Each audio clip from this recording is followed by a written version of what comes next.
Hello and welcome to the Sisters for Fitness Wellness Show. I'm Stephanie Gaines Bryant. Our guest today is Ann Nelson. She's the Vice President of Programs and Services for the Alzheimer's Association National Capital Area Chapter. Welcome, Ann. Thank you. It's a pleasure to be here with you. Ann, I want to start off by talking about the signs of Alzheimer's. Should you look at your genetics first, whether you had a grandmother or grandfather who had Alzheimer's? Should you look at those physical signs first? What should you look for? Right, that's a really great question. I get calls from folks that will say, you know, I'm getting more forgetful. I'm misplacing things around the house. Should I worry about Alzheimer's? And I'll say, well, what is the first thing you do when you misplace something? Well, I retrace my steps. And I said, that's a good sign. Someone with Alzheimer's can't do that. There are very distinct differences between the warning signs for Alzheimer's and what's not. So if occasional lapses in memory, that's part of typical aging. Have you ever wondered where you park your car? Yes. That happens to you? Often. To me, sometimes what happens is I'll say, you know, it's at the tip of my tongue. I can't pull it out. Research shows that these minor episodes of forgetting are actually more common in our 20s. It's just that when we get older and we start forgetting, we think that there's something else going on, when for the most part, it's just part of the aging process. However, when memory loss interferes with our ability to function on a day-to-day basis, so now we're having problems in planning, now we're having problems in driving to the favorite grocery store, now we're finding the keys and not knowing what to do with that. Now we're really taking really long to carry out any day type of activities. And if we're getting in the car to drive to a familiar place, we're turning to who's driving with us and asking them for directions. Now, which way should I turn? Because they're forgetting these things. So I tell families, when a person is forgetting how to go to places that they've been to hundreds of times, when they forget how to do activities that used to be automatic, that's when you need to worry. And I tell folks, if you're concerned about your memory, jot those things down. Talk to friends and families and say, are you noticing these changes in me or in the family member that you're concerned about? And then make an appointment for a doctor's appointment. Because there's a lot of medical conditions that present themselves as dementia that are not. What is the difference between dementia and Alzheimer's? Yes, that's another great question. Part of the challenge with the terms is that the doctors use the terms interchangeably. Dementia really is a broad term used to refer to a collection of symptoms of a number of illnesses. So instead of saying gradual memory loss, judgment difficulties, inability to perform activities that they used to be comfortable with, inability to learn new activities, the term dementia is used. So dementia refers to the symptoms. There's actually over 50 medical conditions that causes the symptoms of dementia. The most common form is of the Alzheimer's type, which accounts for somewhere between 60 and 80%. There's vascular dementia. So someone who has sustained a number of many strokes is at a much higher risk for developing vascular dementia. And there's many other forms of dementia. They each have their own symptoms and treatments. In Alzheimer's, we're talking about a brain disorder that causes problems with memory, thinking, and reasoning. So in Alzheimer's, what we see is that initially the first symptom that we observe is memory loss. But then as the person progresses with the disease, the loss of reasoning skills, the loss of good judgment, the loss of decision making, the loss of planning, and other critical skills are affected to the point that the person is not able to perform the day-to-day activities without assistance from someone. So they're having trouble planning things, and they're having trouble preparing a favorite meal that they used to prepare. So I always tell folks, look for behavior that's not typical for that person.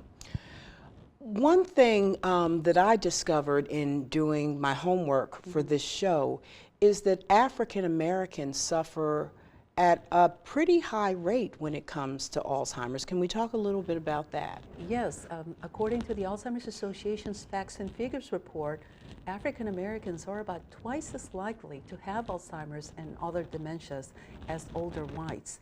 And to look at what could be causing that, we really need to look at the heart. That's where it starts. Every time our heart beats, about a fifth of that blood goes to the brain, and our brain cells need the oxygen and the nutrition that is carried by the blood in order for us to think clearly, to speak, and to remember things. But conditions that affect and damage the heart and the arteries, conditions such as high blood pressure, high cholesterol, and diabetes, these conditions can put someone at a higher risk for heart disease, strokes, and Alzheimer's. So I always tell folks, take a look at these conditions. Some of these conditions are not under our control. You know, we're getting older, and that is one of the risks for Alzheimer's. 1 out of 9 people over the age of 65 has Alzheimer's, and nearly 40% of those folks over the age of 90 have Alzheimer's. Can't do anything about the fact that we're getting older. The other piece is the family history. So some of us have a family history for high cholesterol, high blood pressure, and diabetes. So I tell folks, if you know that it runs in your family, keep yourself under control. Make sure that you manage your numbers, your blood pressure, your sugar level, your cholesterol, your weight. You're ahead of the game if you take care of yourself and manage those conditions. I want to talk about that a little bit later on in the program, how diet and exercise, mental exercise and Yes. physical exercise can be a factor in preventing the disease.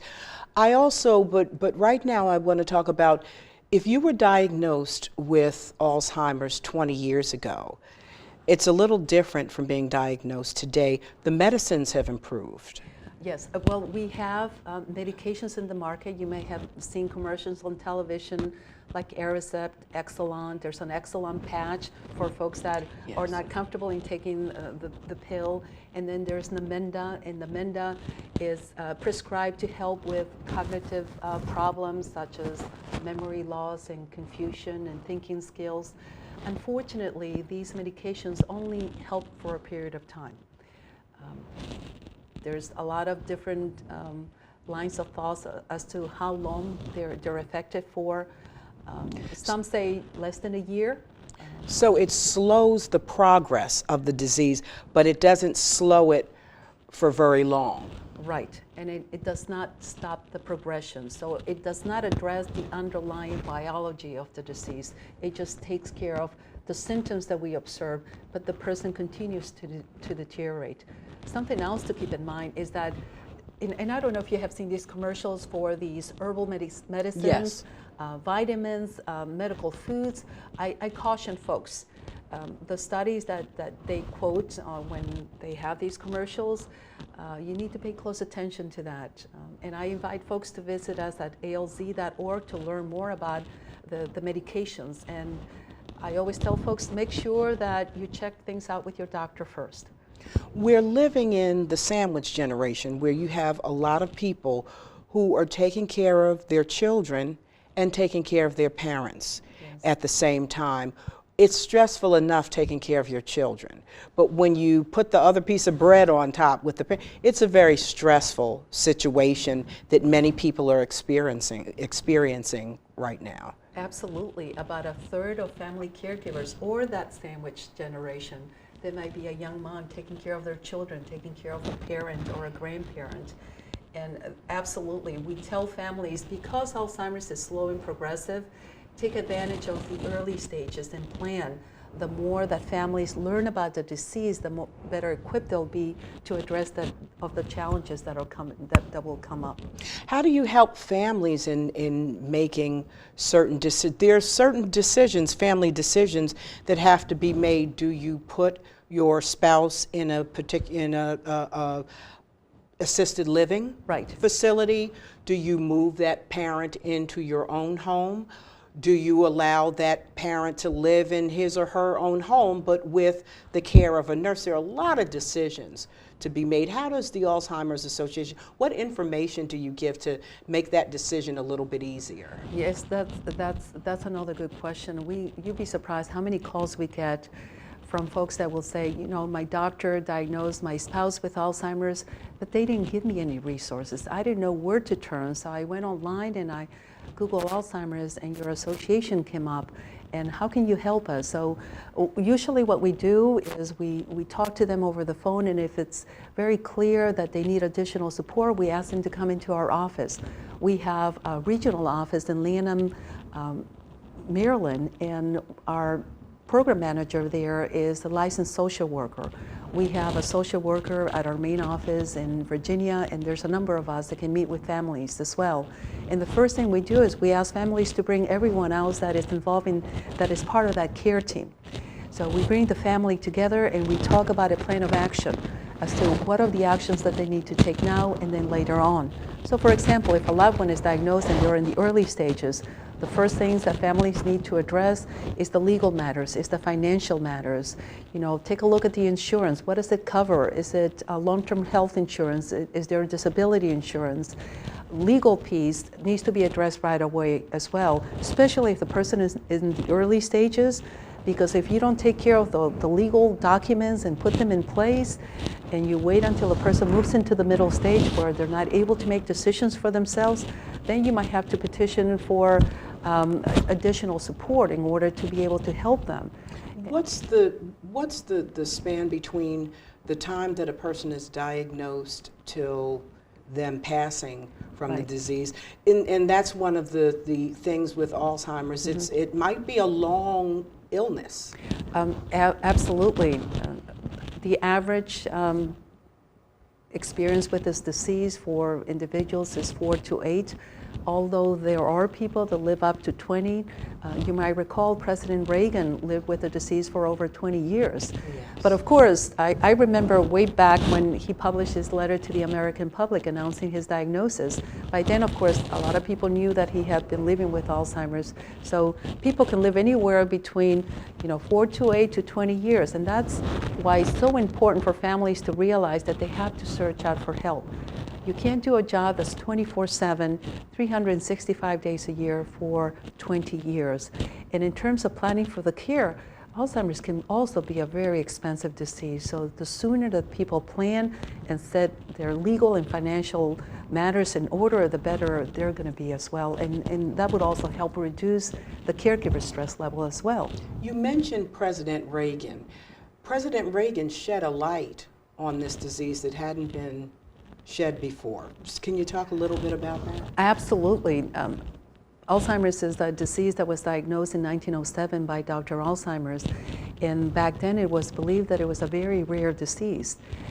Recently I heard a researcher talk about this, and he said when he went to medical school in the 60s, he was told you'll never have to worry about people with Alzheimer's. That is a very rare disease.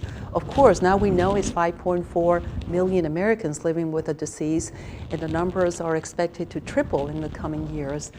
And so now, because of, well, first of all, in the 80s, a lot of research started to take place. And the driver behind that was the Alzheimer's Association. Later on in the 80s, we started to hear more about some of the interesting research. In the early 90s is when we first saw Aricept come to the market. Aricept, Exelon, Minda. That was the period of the 1990s. Then President Reagan announced his diagnosis. More people started talking about it. We have heard a little bit in more recent years from folks that have been diagnosed with the disease. You might remember, you might be too young to remember this, but do you remember Casey Kasem? Absolutely. Well, he passed away with Lewy body dementia.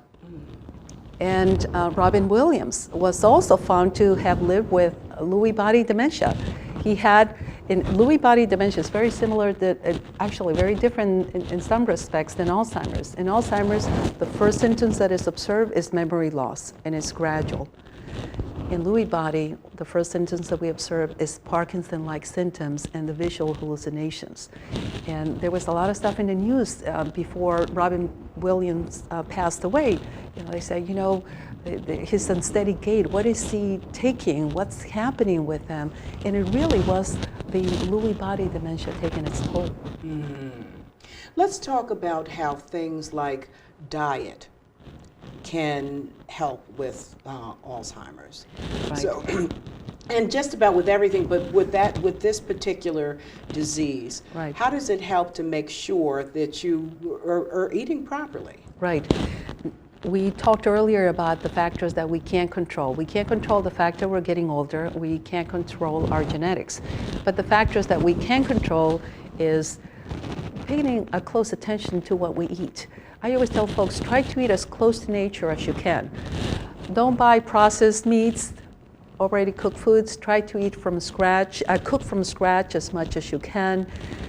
It's very important to have a balanced meal, to eat lean vegetables, lean fruits and vegetables and meat. You probably heard of the DASH diet, the Mediterranean diet. They promote healthy eating. I always tell folks also make sure that you stay physically active. Get your exercise. You don't have to run a marathon. You can, or do an aerobic workout. Just get out and start walking. Yeah, you know? 5 days a week, 30 minutes. Exactly. And even if you have to break those 30 minutes up into 10-minute increments where you do 10 minutes in the morning, 10 minutes at lunch, 10 minutes in the evening. But it's like a car. You gotta keep that motor running. Absolutely. At all times. And that's what you promote through your Fitness4 Yes. Sisters4Fitness. Yes. Indeed, you've got to keep moving. You got 20. I mean, every day, 5 days a week, at least 5 days a week, and do something. Right. Do something. Also, with Alzheimer's, mental fitness. Absolutely. Is another way that you can slow the disease or prevent it. What do you mean by mental fitness? Yes, and I'm always asked, you know, I saw these computer games. Should I sit down in front of the computer and try to master these programs? And I always tell folks, nothing beats going out and being around people. Pick up a new hobby. Join a choir. Volunteer your time. Every time you do those activities, you're stimulating your brain, you're exercising your brain. Okay, so you like to play computer games, you can play that in moderation, but nothing beats out there being out with the rest of the world. Socialization is tremendous, and that helps so much for our overall emotional well-being. We know that family caregivers are spending a lot of time providing day-to-day care for their loved ones. So for those extended family members, find a way to give them even half an hour break so that that family caregiver can go out there and socialize with others. So socialization is important. The other thing is protect your brain. We now know that anything that can cause the damage to the brain or brain cells can cause dementia. Protect your brain. Don't take risky behavior. And for those folks that are still smoking, stop. Oh, that just amazes me that in this day and time, with all of the information that's out here about smoking, that people still smoke. Yes, yes. And how does that smoking, just so people know, how does that smoking affect you as far as Alzheimer's is concerned? Not eating right, not getting a lot of, getting physical exercise, smoking, drinking too much alcohol. All of these are factors that can impact our quality of life and can increase our risk for other medical conditions, such as heart disease, strokes, and these conditions can increase our risk for developing Alzheimer's. These are things that are under control, right? We hear a lot of folks, Mrs. Obama talks about eating healthy, staying physically active. We need to, in your program, your Sisters4Fitness does a great job in educating the community in Prince George's County on the importance of something that they have under their control. We have to remember, we have one body, one life, and it's all about the quality of life that we want to have. So at what point should you get tested, or at what point should you kind of keep in the back of my mind, I need to take care of this, I need to be mindful of my health? Is it in your 20s? Is it in your 30s? Right. Do you wait till you're 60? When do you start thinking about this? It's starting young. It's starting very young. I think that you can really do yourself good and your family well by getting your children into an active routine, into a healthy lifestyle, so that as they grow up, they continue on those healthy lifestyles. I mentioned before, it's beginning in our 20s when we start to get these lapses in memory. So at that time, we need to be exercising, we need to be eating healthy, we need to constantly be finding ways to stimulate our brain. And if somewhere in that process we develop a medical condition, it's important that we follow up with our doctor and that we keep up with our appointments. Yearly physicals, how many times do we miss those? Yes. But yet that is the first step that we can take to make sure that we are having as healthy of a life as possible. But when, do you find that it's affecting people at younger ages now? Well, what we're finding is that because of the advancements in technology, doctors now are pretty good at diagnosing Alzheimer's and distinguishing between Alzheimer's and the different forms of dementia. So I think that's something also to keep in mind. I think that what we're hearing is that now that folks that in the past they used to be diagnosed with Alzheimer's, now it's really Lewy body dementia or some other forms of dementia. So you mentioned that earlier, so there are different forms Right. of dementia, but are there different forms of Alzheimer's? There's different forms of, there's over 50 different illnesses that causes the symptoms. Okay. The symptoms is what Alzheimer's, Lewy body dementia, frontal temporal dementia, and the other dementias have in common. They have, but the diseases is what causes those symptoms. So Alzheimer's is the most common cause of Alzheimer's, but there's other diseases that can cause dementia symptoms. So for example, somebody who is living with Parkinson's in the very late stages, they are at risk for dementia. Someone who has lived with AIDS in the late stages of AIDS could develop symptoms of dementia as well. So I always tell folks, be proactive with your health. If you have a medical condition, a medical diagnosis, take care of yourself because that will make a world of a difference. And it does, you know, I have a girlfriend that has a history of diabetes in her family. She says, I have heart condition in my family as well, so I'm just going to enjoy life. And I said to her, I shared with her a study that followed individuals that had undergone heart bypass surgery. And they followed these individuals for a year, and they found that these individuals, they performed after surgery as if they were 2 years younger in terms of their mental functioning. Why is that the case? Well, after heart surgery, now they have a stronger flow of oxygenated blood going to the brain. In many cases, people decide, once they have that scare, they say, I'm going to eat healthy now. I'm going to exercise, right? So they change their life. So I always tell folks, it's never too late to start. Let's end on a hopeful note. As we mentioned earlier, there's lots of research and being done at this point in time. Do you see within the next 20 to 30 years there being a cure for Alzheimer's? We might see it sooner than that, but we have two major obstacles. The first obstacle is that we desperately need clinical trial participants. We don't have enough volunteers. So the research community is looking for folks that are in the earliest stages because that's where we can make the biggest impact and test the medications. And they're also looking for healthy individuals to serve as control groups. In addition to that, our federal government needs to invest more on research. We're up to about a billion, not quite $1 billion that our federal government is investing in research. They need to invest more. And that's actually where your viewers can help. We have 3 walks coming up. We just finished a walk to end Alzheimer's in Prince George's County, and that walk committee did an outstanding job. They surpassed their goal for this year. We have a walk on October 8th in Washington, D.C. On October 15th, we have a walk for the Tri-County areas, and on October 29th is the Northern Shenandoah Valley Walk.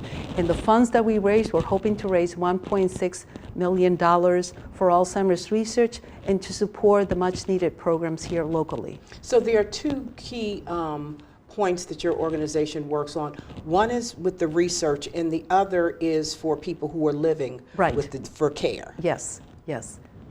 Through programs and services, through our information and referral line that is open 24/7. We offer assistance in over 120 languages. We offer care consultations.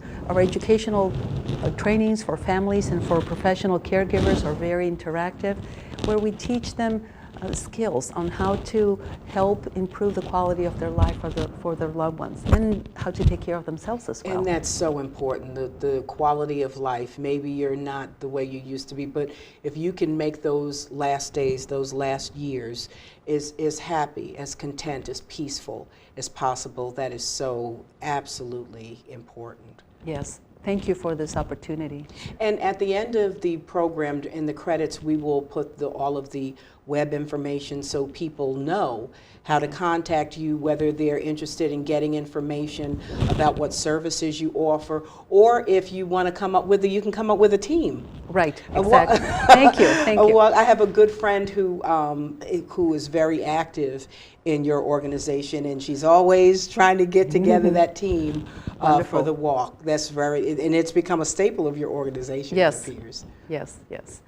So we're going to end this on a positive note. We are working towards having better medicine and the research. And you said now, because I was telling my son, I said within 20 years they're going to have a cure. But you said it may happen sooner if we've got the right resources. Exactly. Yes, yes. Thank you so much for the opportunity again. And thank you, Ann, for joining us. I want to make sure I get this title right. Ann Nelson, Vice President of Programs and Services for the Alzheimer's Association National Capital Area Chapter. And your chapter encompasses Prince George's County. 5 counties in suburban and southern Maryland, the District of Columbia, and 11 counties in Virginia. Sounds good. Thank you. You've been watching the Sisters for Fitness Wellness Show. I'm Stephanie Gaines Bryant. Thank you for joining us. And as I mentioned during the credits, you can get all the information you need on going on their website, find out how you can become active in their walks, how you can find out information that you may need as far as your family and getting the support you need for this disease, to take care or to make sure that this disease is manageable for you and your family. Have a great day.